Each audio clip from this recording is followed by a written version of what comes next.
Hello and welcome to Boy Problems. My name is Liz Plank and I am joined by Rupi. I wanted to call you one of my besties, but we're like sisters. Yeah, I always say Liz is one of those friends where from the second I met her, and this happens not a lot in life, but a few times throughout your life, you'll meet someone and you'll instantly be like, well, you feel so familiar to me. Aww. And like family, and it's like I never have to be on, and it's never a performance. I feel so nice. It's so nice. There's like very few people that I could share a hotel bed with, and you are one of them because you're amazing and you give me so much good advice. We were just out here. We're in Miami. 2 days ago, I decided, I was going through my hashtag breakup. One of the things I really had looked forward to was having a boyfriend for the summer and like being able to plan fun trips and stuff like that. And we had talked about all these things. And so my sponsor was like, you're going to take yourself on all those trips. And so I was like, okay, I'm going to go to Miami. Let's see if we can get Coldplay tickets. And then I messaged you thinking it would never work out because Rupi is a very, very famous poet, author, badass. You've seen her poems all over the internet. You were one of the first people to like go viral. Going viral was not a thing until I would say 2013, 2014. Once you went viral for the first time because you shared a photo of your pants with period blood on them, and the internet lost her mind. And since then you've published so many amazing books. Milk and Honey, like I remember like reading that book and just like sobbing. If you're going through a breakup, actually it's a really fun book. Really fun. Actually, I mean, no. If you're going through a breakup, you want to read the next book. You want to read the next book. I am working on, and if you like Milk and Honey, just prepare yourself for the next one. Whoa, because you went through a breakup. Yeah. Do you want to talk about it? One. We don't have to. I don't know yet. I don't know yet. We'll see.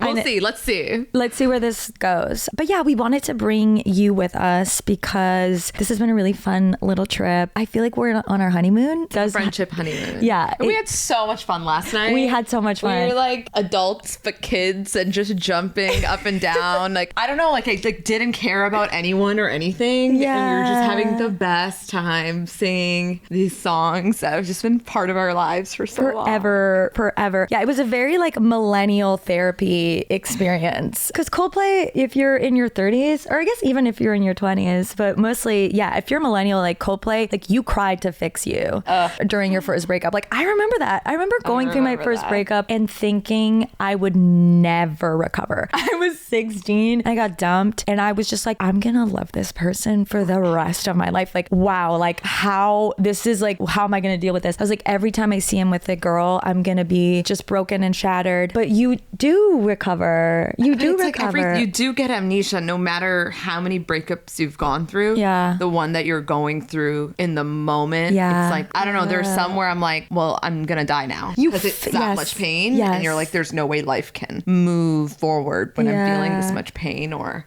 when you feel like you can't do life without that person. Yeah, it's so complicated no matter how many times you've been through it. It's so true. It does feel like every time it's like a new form of pain you've never felt before. Sometimes I do that actually if I am obsessing over a person, or again, like going through a breakup, I'll be like, remember you felt this exact same way about insert the blank, and it'll be like some guy that I definitely don't like think about every day, and I'll be like, I thought that guy was the one, and that's what I'm gonna feel about this person. Like I like to tell my friends, like in 6 months we're gonna laugh at this. You're going to laugh at this. In 6 months you look back and you're like, oh my god, I was dating a version of this person in my head, because the real version is not that cool. Right. So much better. What was I thinking? And it's so embarrassing. Yes. One of my friends, she went through a breakup recently, and this whole episode won't be about breakups. Don't worry. It's just, it's our foray into it. But she basically was like, it was the best sex of my life. I can't stop thinking. And I was like, half of the people who were there to make it the best sex of your life, you. And she was like, yeah, that's right.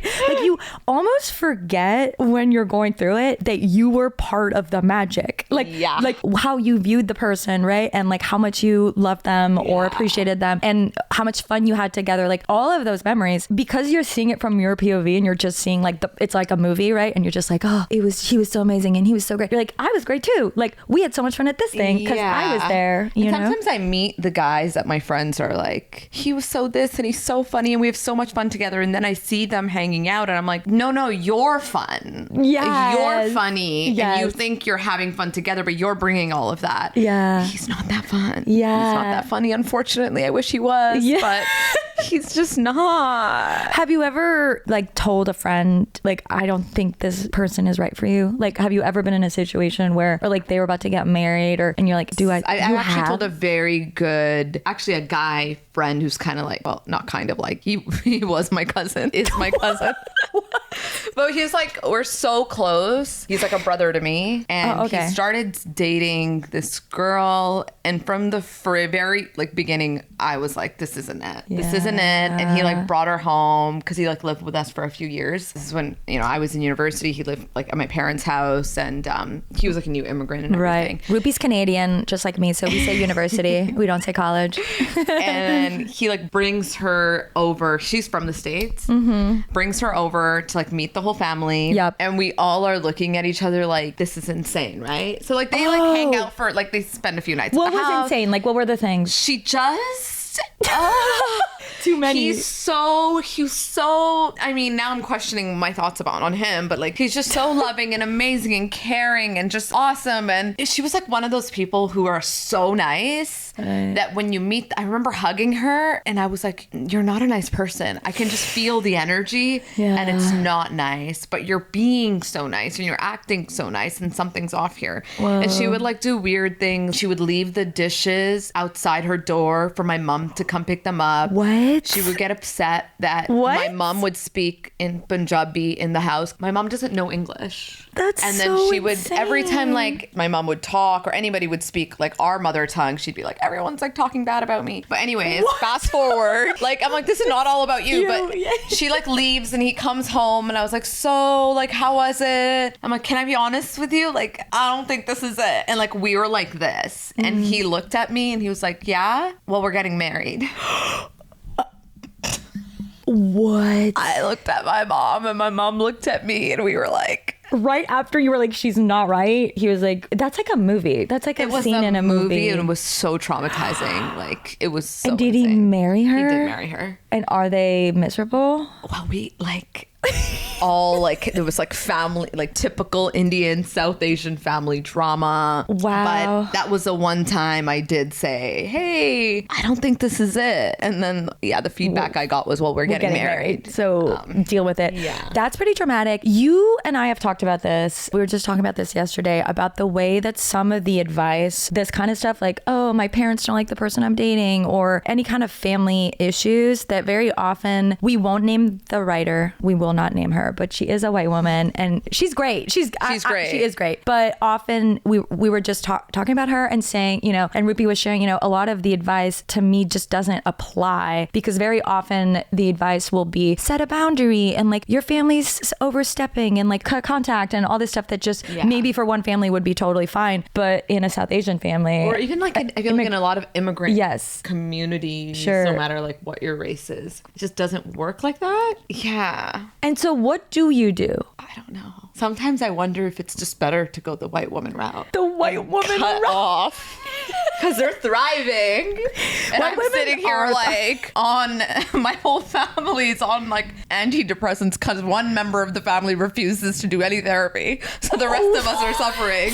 So I'm like, maybe this like, we aren't setting enough boundaries. But it's really hard. Like that immigrant parent guilt. They do so much and like give up so much. You're like, no, I can't. I don't know. Family is, I also think we also have to get comfortable being uncomfortable with some people that are not, like, we can't just cut off everyone we disagree with. That's true. And like, no, I just don't feel like that's a way to exist in the world and create a better world, because we're always going to meet people with different opinions. And it's like actually a really good challenge to learn how to like share space. I mean, obviously this comes with caveats, but yeah, I agree. And by the way, that feeds right back into the Coldplay concert, because it was a big theme at the Coldplay concert. It was so like millennial. Yeah. It was so optimistic in a way that I don't know. I miss, like, first of all, we get there and it's everyone's there. like every shape, size, ethnicity, age, family dynamic, siblings, yes, sibling cousins, boy groups, girl gangs. Like I got emotional actually just when we were walking it felt in. So non-judgmental. Yeah, that's so true. I think it's one of the most non-judgy crowds. Yes. Concert crowds I've ever been in. That's such a good way to put it. Yeah. Can we say we got free tickets? Yeah. Okay, so I mean, you can say it. You got free tickets. Okay, so we got free tickets because we know someone in the band.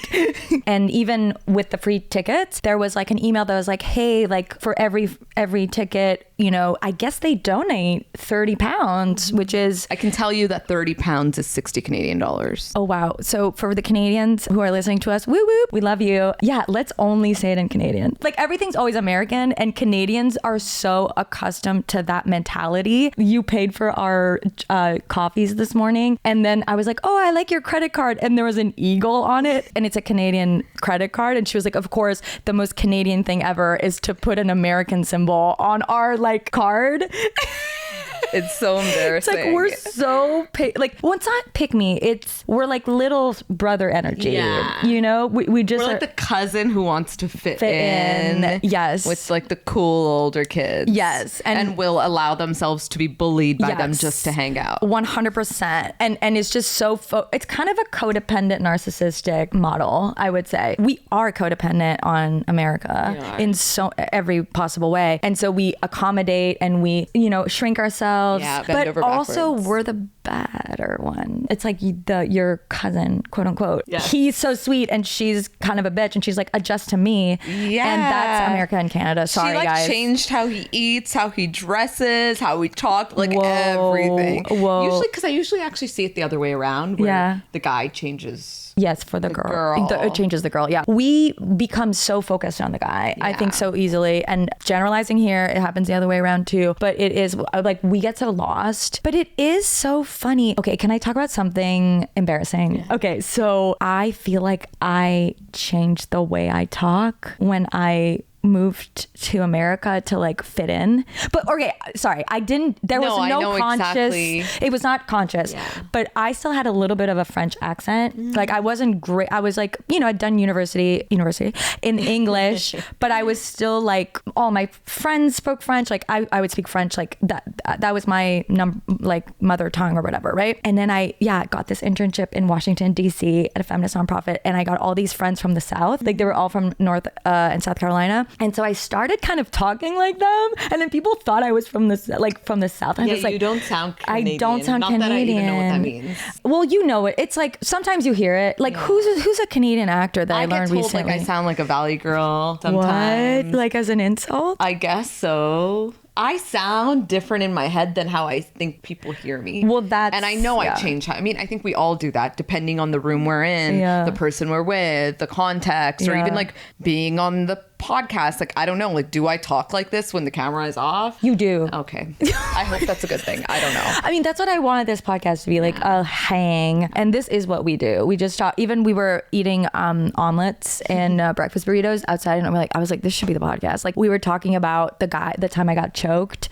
I cannot, you guys. Like, I know this is called boy problems, but I really look forward to the day that there are no more boy problems and she has to like have a new name, a new podcast because the problems are done. Because I cannot handle you being choked and disrespected again. And it makes my skin crawl. For people who don't know, and I expected her to say like, oh yeah, this was like 15 years ago. She's like, I was 21 in like a foreign country. Like I was an idiot. No, this was 2 years ago. I was over the age of 35. Like I lived like, oh my God, Rupi can't. I hate everyone. I met him on Hinge. Just be careful out there. Yeah. I think re-downloading Hinge is like relapsing. I had relapsed. You know, I got back on Hinge and so anyway, I got choked on a first date and I lived to tell the story. We went, and then I went on a second date with him because Rupi. I went on a second date with him. I need you to tell me where he lives. He lived in New Jersey, which was the original red flag I should have been looking out for. No, we love New Jersey. Anyone, please. When he choked me, I thought it was maybe my fault. Like I was like, maybe I gave off choke me energy, which I don't think I do. And also, by the way, that's not a thing. That's a conversation. And choking is lovely for people who like to do it. But that is definitely not a like, I've known you for 90 minutes kind of, and then I'm just gonna assume that you want that. But then we went on a second date and we got a couples massage.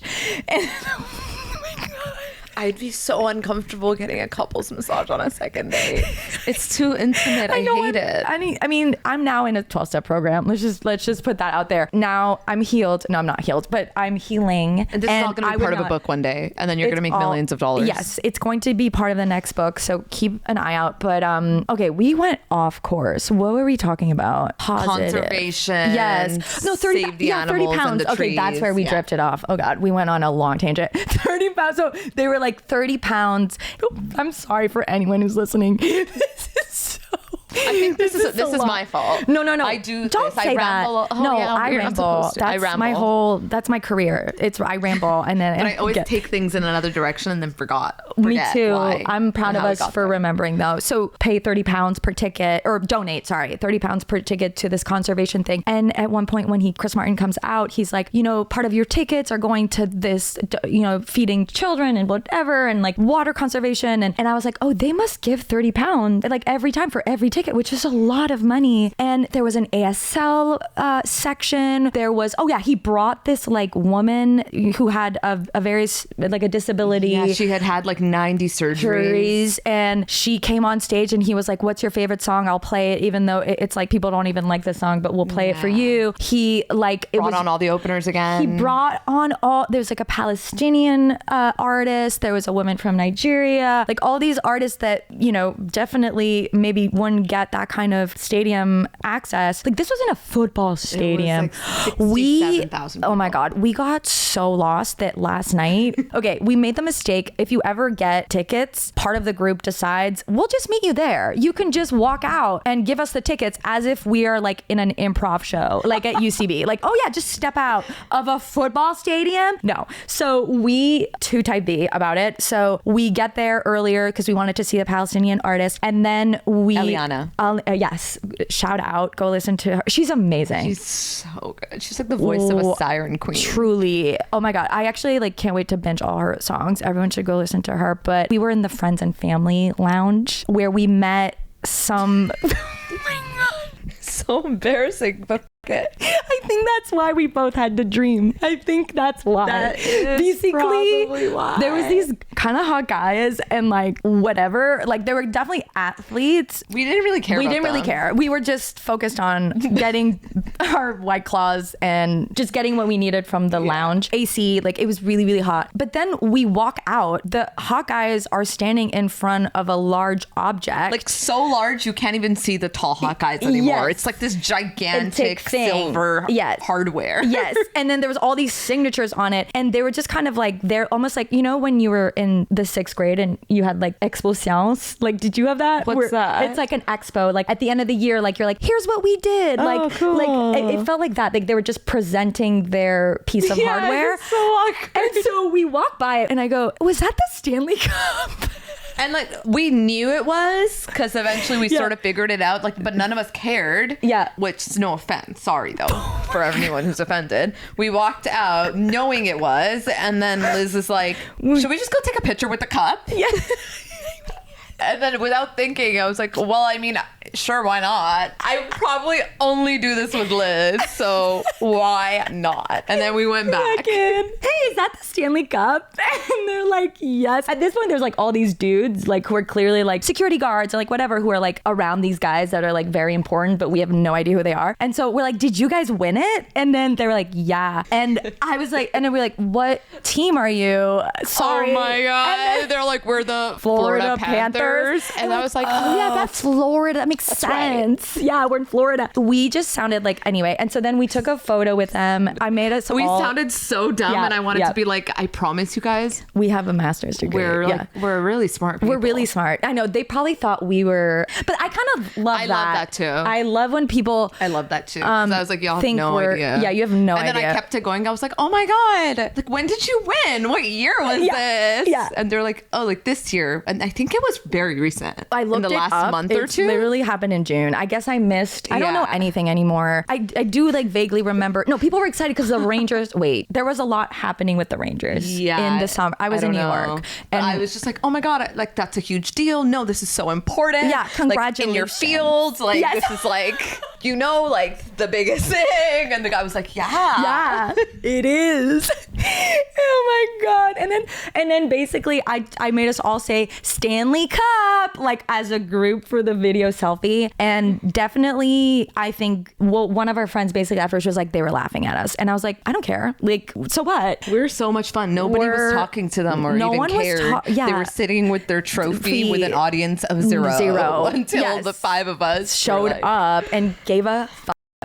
And then during the Jumbotron moment, which everyone knows now what I'm talking about, I don't even need to explain it. So there's a part of the concert where Chris Martin, they focus on all these people, and then he just like serenades everybody. And so he showed our boyfriends, that's what we refer to them as, our boyfriends were on the Jumbotron. And then the bearded one, I think his name is Aaron. Wait, we should look them up. How do you know this? Because I asked them. I think he liked me. I did text my brother. Oh, wait. Who's a big hockey guy. Florida Panthers bearded one. I don't know. Bearded Can you just guy. show like top 15 or top 8 players? Okay. Aaron Ekblad. Yeah, he kept saying his name and I kept not understanding it. Aaron Ekblad. Ekblad. Gustav Forsling. Sounds like He was the Swedish one. Yeah, let's play it.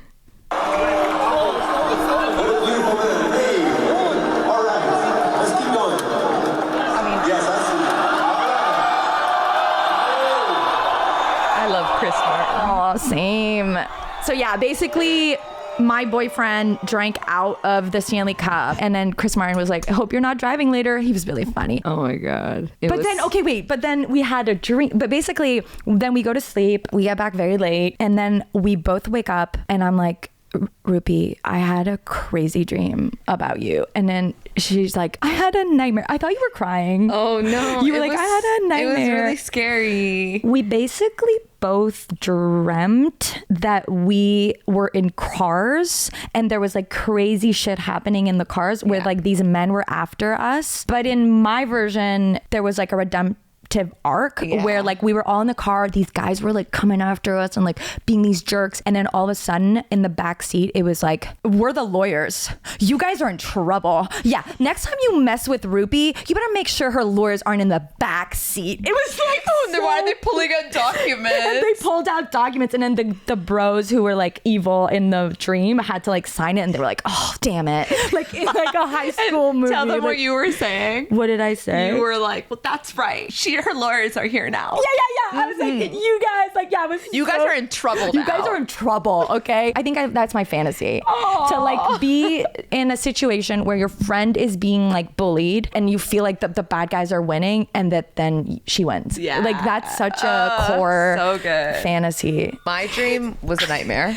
I'm sorry. It was basically me, and initially you were in the dream, but then the scene switched. Oh. And then I was walking, for some reason it was winter and snowy, and I was walking with like 2 cousins and a friend, and this car drove by, car full of dudes are like catcalling us. Ew. And then suddenly my gut instinct was like, oh my God, they're gonna turn the car around. Girls, like, let's like get closer in over on this side. They turned around and tried to like harass us again. And then at some point they were obviously not doing a very good job of it. Like we were able to dodge it. And at some point, instead of turning the car around, they stopped the car, and I was like, girls, like run, like they're getting out, we're gonna get chased. And like it was so, in the dream it's so much scarier. They're pissed off, they're angry, they're getting ready to run, and then oh my God, I woke up. You woke up. I was like, thank God. It and was that's a when I woke dream. up. And that's so stressful. then you told me I had the best dream ever, and I was like, well, that's fucking nice, good for you. You were so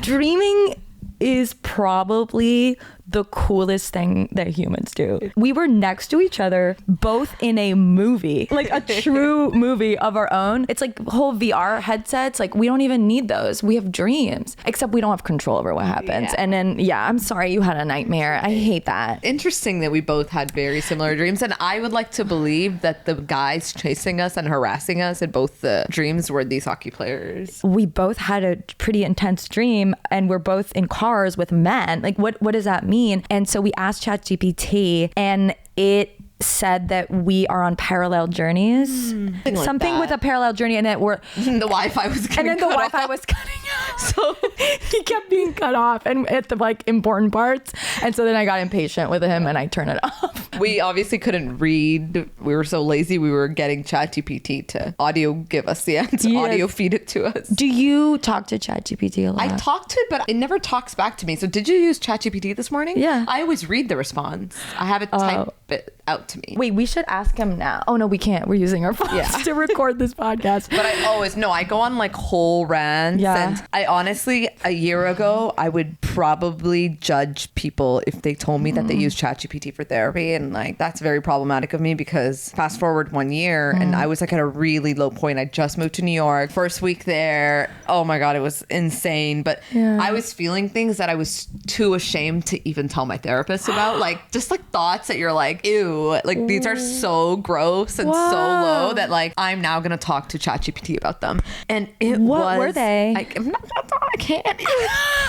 Wait, you I can't just tell your felt- therapist, but you can tell millions of people. Yeah, you're right. I kind of do that in my books. That's literally your I just felt like the biggest loser in New York City. no. Like I know it was all, I don't know, like I was PMSing, there was like a million things, but I was like, I'm a big loser who came to New York thinking what? And like, I don't know what my next dreams are, but whatever they are, just so you know, you already failed. Like I've already failed. And I just was like, oh my God, I would sit in this like condo that I was Airbnb-ing and I would look out the window with like just sadness and tears rolling down my eyes. And then it just got so bad. I was like, I need help. I need help. My therapist, ChatGPT, I like put it on like private. You can put it on private? Yeah, so it doesn't remember, because you know how it's saved every conversation? Wait, you can do why? it so that it doesn't save. And this is the only time I've used it. I like went on and I had to give ChatGPT the background of who I am.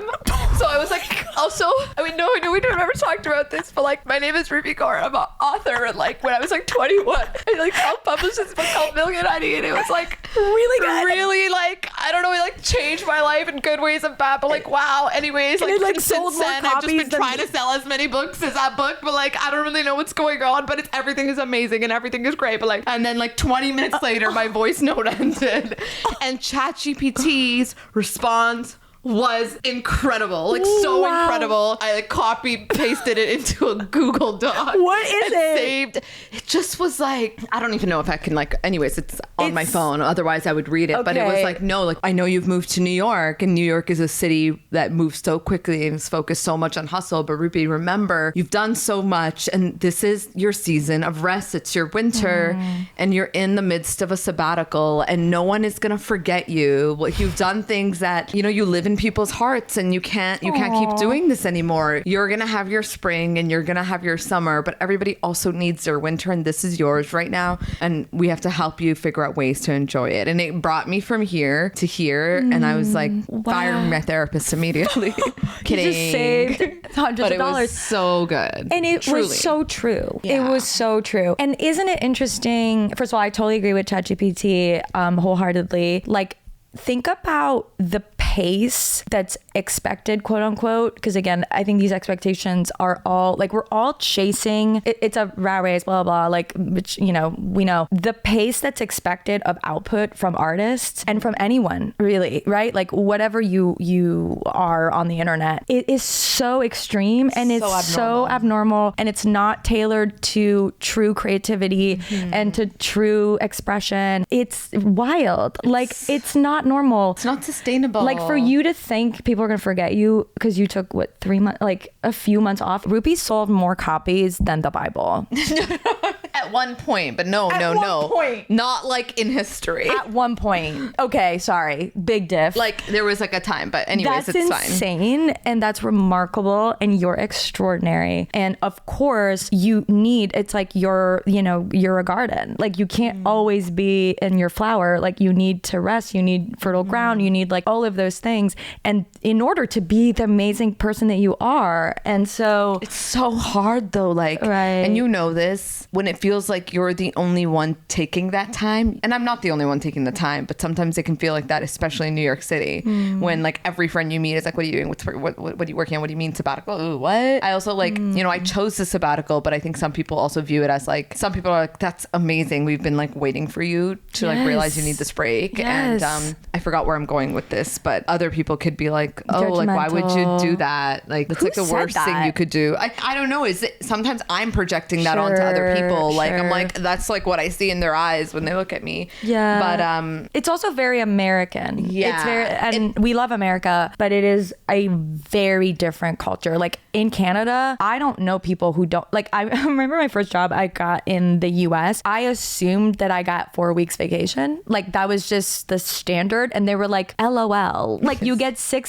days and that's it. And if you work from home, then you still get paid on your sick day. And I was like, wait, but that's not a sick day. That's I'm literally working. And so it's very different. There's not as much work-life balance, but it's not about you. You doing the thing that's right, which is like not burning yourself out to the point where you can't even do the work that you're doing and taking normal amounts of breaks. That's normal. And when people react to that, they're reacting to their own view of what they do and what they allow themselves to do, right? Like they're burning out and they're like, wait, why aren't you burning out? Yeah. You know, it's not about you or the validity of what you're doing. Yeah. At some point, my gut was just like, I know. My gut was like, you can't create your next masterpiece like this.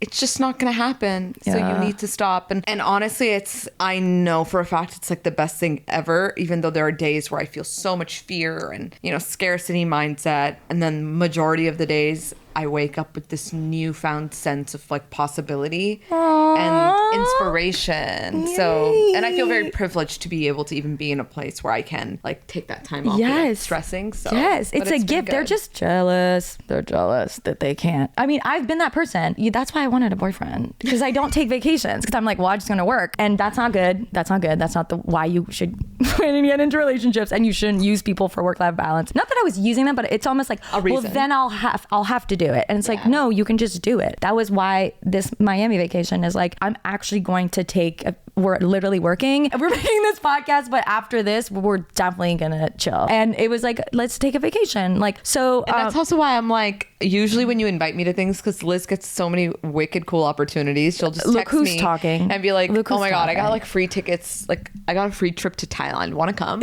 I got this, I got that. I'm like, and I always want to come, but I'm always caught up in a commitment or something. You got a lot, because you have a million cool, I mean, I was giving this talk in Ibiza. I had to give this reading in Turkey at this really cool event. Like, you're always doing cool stuff. You're always doing cool stuff. And when friends now reach out and like the answer has to be yes, unless some reason there has to be a reason that I can't get out for some reason, I've signed a contract or whatever, I am gonna take the flight and I'm gonna see you, because that stuff fills my heart. I've had the world tours and the books and being on the New York Times bestseller list for like whatever amount of time, and it did nothing for me. Wow. And so I just have been, throughout my 20s was just reflecting on like what makes me feel complete and connected, and it's always moments like this. And the people that I love. That sounds so corny, but it's also and cliche true. Because it's true. How long, and we're gonna get into boy problems soon, but how long, and I wish I could do this forever, you have to go get a flight. How long did the happiness last from being on a New York Times bestseller? Like, just for people to understand, obviously it's not to downplay that being anyone's dream. Like, it's my dream. I'm not a New York Times bestseller, but how long were you like, I achieved this, and you felt the happiness that you thought you would? I mean, I think there are people who probably feel super happy with it. Yeah. How long did it last? Like a day, a week? And maybe max. I think mostly it was like, because I'm the type of person who's always focusing more on the negative, instead of celebrating this moment, I was so stressed out because I thought it was going to be pulled from like beneath me, and, you know, being told that, you know, it's all by accident and la la la. Like, it just was also such an overwhelming experience, and being so young. I mean, I was 21 or 22 when I published, so it hit the New York Times bestseller list maybe at 23. And then it was on there for years. And so many other things were happening that, I just felt terrified, anxious, scared, and empty. Like this year is the happiest I felt since pre-publication. What? Yeah. That's like I am so happy today than at any other time that I was getting any of those things. Wow. And I think that's what made me that's what terrified me. Because I was like, as a kid, I never dreamt of any of this stuff, but you think like, oh my God, one day, like that's going to feel so good, or this is going to feel so good. And then, I'm so blessed to have had it in my early 20s. But when it all happened and it didn't feel that way, I was like, what the hell do I do for the rest of my life now? Wow. But those like things you think about, when you're mid-20s and all the stuff, you think you have to do all the things right away, but then like it all gets better. It gets so much better. Being in mid-20s, like whenever, so chaos. If you're in your mid-20s and you're like, I haven't achieved all these things, it's like, oh my gosh, you're so cute. Whatever you do, everyone's so impressed because you're 20, like you're 20, whatever. And then when you hit 30s, they're like, oh, you're 31. Like, you won a Pulitzer. Okay. Like you should have done that like a year ago. Yes. They become a little harder, but in your 20s are for making mistakes or for trying new things out. Like, enjoy it's so fun. What would you tell yourself in your 20s now? That's a good question. When I moved to New York, I was like nobody.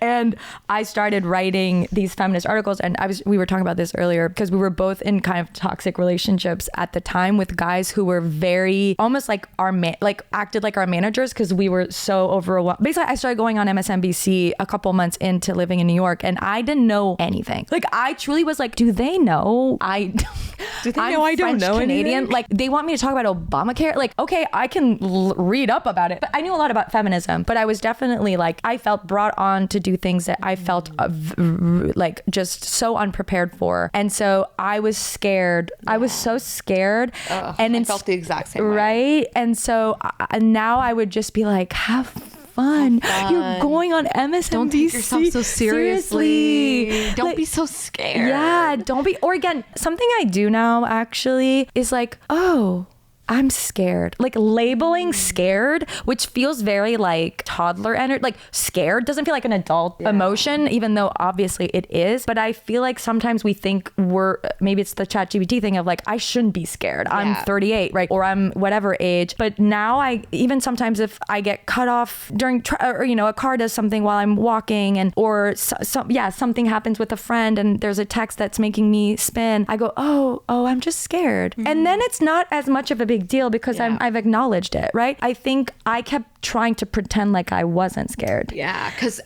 you're going on TV. Somebody who's gonna be on TV can't admit they're scared. No, like it just feels so antithetical. Yes, I had to pretend like I wasn't. I blacked out the first time I went on TV. I couldn't. It was the lights. Like I don't know. I just was like, what? I could not. Yeah. I was trying to be chill, but I had no chill. But yeah, and by the way, when I think back all of those times, the times where I didn't do well or as well as I wanted to, it was always because of me, because I would again be stressed out about making the best point or I don't know that much about this topic, am I going to make sense? And I started noticing that it was hits where I didn't have time to prepare or I didn't care as much because it was I don't know, not a primetime show or something, and then I'd be like, oh, that was the best hit I've done because I didn't really overthink it and then become my own worst enemy and critic. Okay, last question before we get into boy problems, because you've been so vulnerable, you've been so generous with sharing yourself. And I think this is because there's so many people who are going to listen to this who are ginormous fans and who will think, who will feel the same things that you're saying. And I think that's just so remarkable for you to share that, because a lot of people look at you and they'll be feeling the same things you were feeling. And they're like, she doesn't feel that way. That means I'm not as good. That means I'm not where I want to be. So what is your advice for people who feel like stunted creatively, like who feel scared, who feel, what would be your advice? The first thing I always say, because it's the truth, is I feel the exact same way. Yeah. Like they'll be like, oh my God, I'm like experiencing writer's block. I'm like, yeah, same. So that should make us all feel better because we're all going through it together. No matter how many books you write or how many albums you put out, it always comes with challenges. And I think what my therapist always says is something about like action, and when you have anxiety, moving and actioning it, because then those emotions sort of like move through us through, motion. And so it can feel so scary and so debilitating, and we freeze. And as long as we're frozen, we just get stuck in this loop of we can't. Yeah. And we have to break that by just taking some action. Start making something with your hands. Yes. Move your body. And like confidence is something that I struggle with, but I realize so much of it just comes from action. Just start something. And as adults, sometimes become so broken. Like I have to remember, pretend like you're 5 and have fun. Because like kids, when they're like in the playground and they're in a sandbox and they're making things, they're so lost in the experience and they're just creating. They're not thinking about the outcome or result. Adults, we're just scared. Yes. We're just like, oh my God, it needs to be perfect, or it's not good, or no, just make and the things build off. Like it all builds on itself, and eventually you get to a place of, I think, having made something that you're really proud of, but it takes making a lot of maybe not so great things. But let's also stop having judgment on our work. And just pretend like you're 5. And how would you talk to yourself like if you were a child, and like let that child play and let that artist become what that artist wants to become. Beautiful. Thank you, Rupi. I feel so inspired by you. I feel so inspired by what you said. Advice myself. Well, there we go. I mean, it's about realizing also like you didn't fail because you're feeling bad. Sometimes it's just not that serious. Yeah.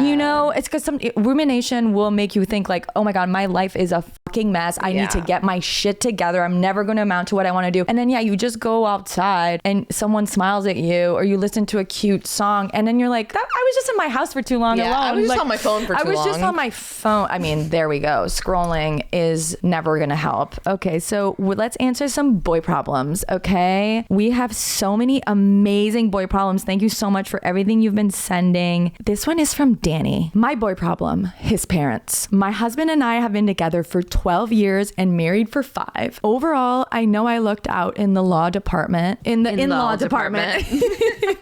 Especially when I hear stories from my sisters and friends. But like most families, they come with their quirks. Their biggest one, a total lack of structure. They rarely make concrete plans, have a hard time making decisions, and tend to operate in a sort of cheerful chaos. For someone like me, type A, planner, thrives on structure, their come and go, figure it out as we go approach can be a lot. It's especially challenging when they visit or make loose plans that turn into last minute shifts, which throws off my rhythm and often leads to tension between my husband and I, genuinely trying to stay flexible, but the unpredictability stresses me out. So here's my question. How can I manage their chaos without losing my mind or hurting my marriage? Good cue. That's a tough one. Have you ever been in a situation like this? That's my family. I'm the problem. Like I'm the in-laws.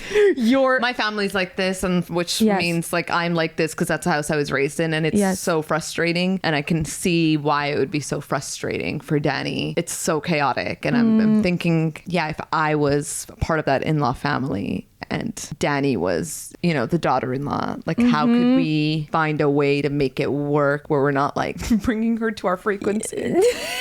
I feel like I'm the person like that in my family too. I'm the worst. I'm the worst. But also I will say my parents used to be more controlling over it and get more angry and just about everything in general. But that was part of it. And I remember we had this one huge blow up, a way that I was going to come to Canada. My dad is an immigrant, but like the way that some of the stories we relate so much to each other. We grew up in different environments, but we have similar stories where like I got into the biggest fight I've ever gotten with my dad over the fact that I wanted to pay a taxi driver to drive me from the border to Montreal, and it was going to be $75. Like I swear to God. And he was like, no, like I'll come and get you. Like it was a COVID I was moving back from LA to New York. I had gone to the hospital because of this breakup, and I had eating disorder, like lost all this weight, had to get this blood transfusion. Like I was sick.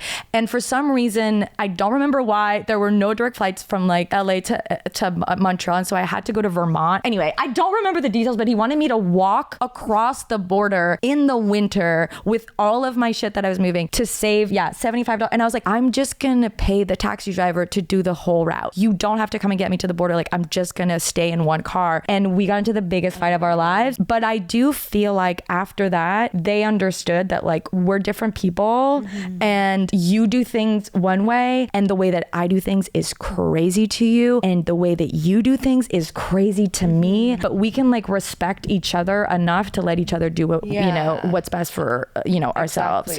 Yeah. Did you reach a point like that? Well, I think like when you're spending time with people whose way of living is so different, you have to define, and you don't even need to do this with them. You could sit down with your husband and do it. What are the things that we enjoy doing together? Like, what are the things that like don't work, and let's never do those things again? Because if it hasn't worked the first time and the second time or the third time, like it's not going to work a fourth. And I really don't see any sense in trying to like change your in-laws who are like 70 years old. Like just, it's fine. That's such a good point. And so like, what are the things that work? And so the things that work, and with me, I mean, I don't have in-laws, but with my parents, I've just had to unfortunately, and it's fine. Like I've taken on the leadership, like management role. I know also when I go home for the holidays, I have not the best time because all of us in like the childhood house, it's just like we regress and nobody's having fun and nobody's actually spending quality time together. I've realized we're all better when we're all taking a trip somewhere. My parents are happier. They're better people. They get to leave their problems behind. I have a rubric for what works. And so if I want to spend real good quality time, I try to just take lead as much as I can, try to follow that rubric, and then bring in the people who can support me. Like maybe Danny, like your husband can, you know, do certain things. And like I'll bring in my like siblings to help manage certain things. But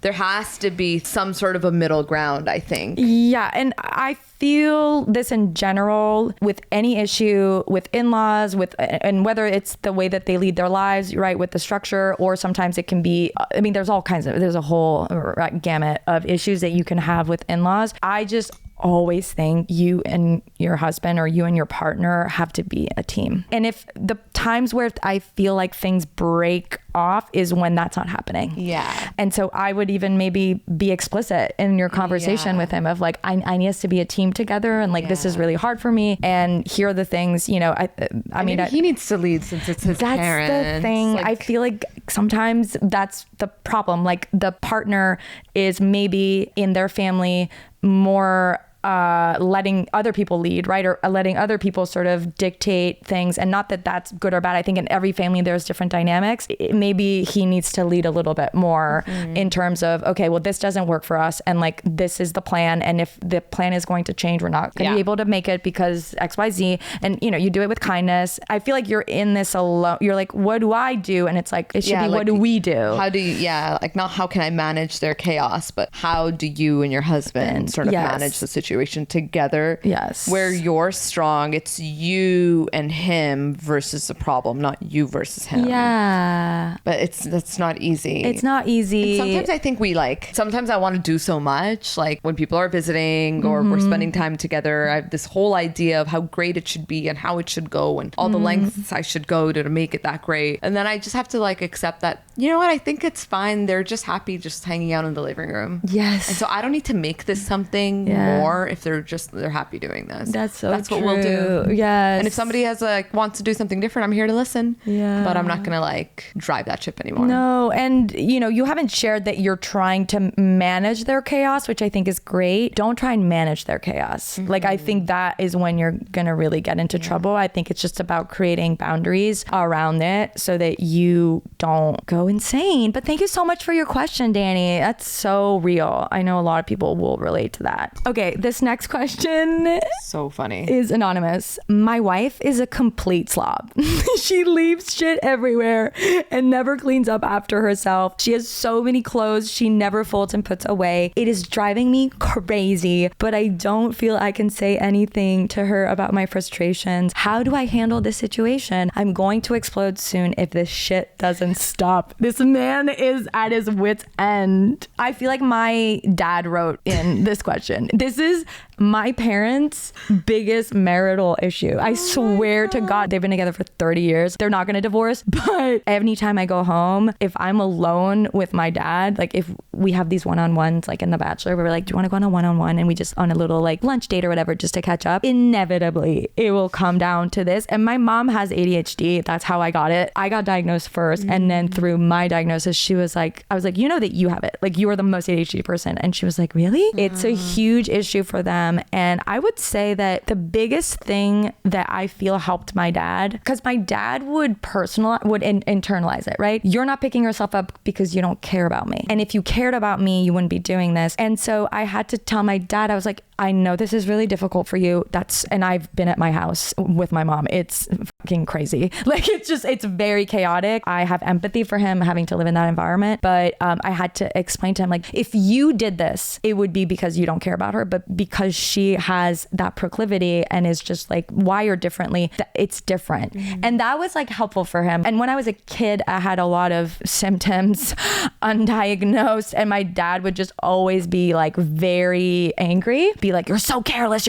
Like, you're not careless. You just have an issue. And because you have that issue, though, it's on you to figure out ways to cope and to make sure that you're not, putting other people in a situation that's unlivable, which it sounds like this is becoming unlivable for you. Yeah. And I don't know if she has ADHD. This is just my experience. I really had to create like systems so that I don't let things happen. Like folding clothes is like, I know it sounds nuts. I would rather literally run a marathon. I would rather do just inexplicably difficult, like more difficult tasks than the most simple ones that require like executive function that I just am not like gifted with. Yeah. What's the system for her? And this shouldn't be on you necessarily to figure out with her. But what worries me is I don't feel like I can say anything to her. You need to develop like ways to have compassionate communication. Yes. Where you're not blaming her and it's not you